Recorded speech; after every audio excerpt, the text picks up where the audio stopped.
আহা সখী হে বৃন্দাবনে যাওঁ গোকুলৰে শ্ৰীকৃষ্ণক নয়ন ভৰি চাওঁ। শৰৎকালৰ ৰাস অতি বিদুপন, ৰাস ক্ৰীড়া কৰিতে কৃষ্ণ ভৈলা মন। ৰাস পূৰ্ণিমাৰ এই পবিত্ৰ ক্ষণত অসমবাসীলৈ প্ৰথমেই আন্তৰিক শুভেচ্ছা যাচিছোঁ। সকলোৰে মনত আধ্যাত্মিক প্ৰেম, সুসংস্কৃতি, ভাতৃত্ববোধ সমন্বয়েৰে গঢ়ি উঠিব বুলি আশা ৰাখিছোঁ।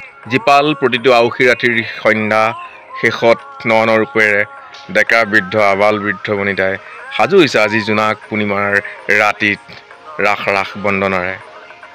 জোনাকসনা পূৰ্ণিমাৰ ৰাতিলৈ সাজু হৈছে ককা দেউতাৰ ঘৰ গাঁওবোৰ। শাৰদীয় স্নিগ্ধ ৰাতিৰ যুগলবন্দীত কেলিগোপালৰ পাতনিৰে ৰাসোৎসৱৰ প্ৰস্তুতি চলিছে অসমৰ গাঁও ভূঞি নগৰ মহানগৰ চহৰ। শৰৎকালৰ এনে অতি বিদুপন সুশোভিত পৰিৱেশৰ মাজতে প্ৰস্ফুটিত হৈছে নানা ফুলেৰে জাতিষ্কাৰ হৈছে ভূমণ্ডল। চতিয়ানা হাচনাহানা গধিগুলি গোপাল শেৱালি চম্পা বন্দুলি বকুল সুবাসেৰে আমোল মোলাই উঠিছে চৌপাশ। কি যে প্ৰকৃতিৰ অপৰূপা ঋতুৰাণী শৰৎ।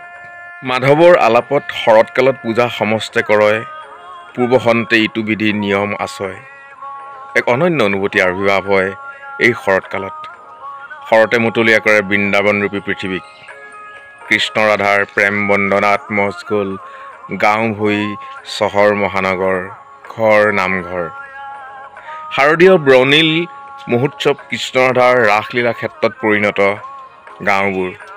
শ শ যুগ যুগ সহস্ৰ বছৰ অতিক্ৰম কৰা বৃন্দাবনৰ বিতোপন শাৰদীয় পূৰ্ণিমাত মিলন প্ৰেম বিচ্ছেদৰ অমৰ্ত্য দৰ্শন ৰাসলীলাই মহোৎসৱস্থলীলৈ দলে বলে থপলিয়াই আনিছে গোপগোপীগণক। ৰাস মানেতো প্ৰেমোৎসৱ, ৰাস মানেতো প্ৰেমোৎসৱ।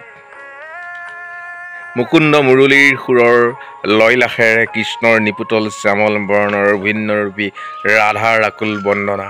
কৃষ্ণ ৰাধাৰ ৰাসলীলা। মই ৰাধা ৰাধা মাথো ৰাধাৰ আকুল বন্দনা। মই ৰাধা ৰাধা। ৰাস মানেই মুকুন্দ মুৰলীৰ চৰণীয়া যমুনা। ৰাস মানেতো প্ৰেমোৎসৱ, ৰাস মানেতো প্ৰেমোৎসৱ। কৃষ্ণৰ নিপুতল শ্যামল বৰণৰ অভিন্নৰূপী ৰাধাৰ আকুল বন্দনা। কৃষ্ণ ৰাধা। মই ৰাধা ৰাধা মাথো ৰাধাৰ আকুল বন্দনা। ৰাস মানেই মুকুন্দ মুৰলীৰ চৰণীয়া যমুনা। ৰাস মানেই সৰোবৰময়ী হিয়াত ফুলি উঠা আদ্ৰ কমল। সিক্ত মৃণালৰ চৌপাশে ইতিহাস কম্পিত মিলনৰীয়া ৰাসলীলা। ৰাসবলীয়া ৰাইজৰ অতৃপ্ত স্নিগ্ধ পূৰ্ণিমা ৰাতিৰ মৃন্ময়স্থলী বৃন্দাবন। প্ৰেম প্ৰেম দৰ্শনৰ ভূমণ্ডল ভূমিত যমুনাৰ ৰাসলীলা। পৃথিৱীৰ এই অমিয়া আস্বাদৰ সাক্ষীত মোৰ নগৰ চহৰ গাঁও। কি যে এক বিমল বিনোদন আস্বাদন অনুভূতি কৃষ্ণ বিৰহৰ অভিন্ন দৰ্শন ৰাস। ৰাস মিলনৰ নৈপৰীয়া ভেটি যমুনাৰ সুঁতি বাহিৰ কণ্ঠত জীপাল ৰাতি। কৃষ্ণ কৃষ্ণ।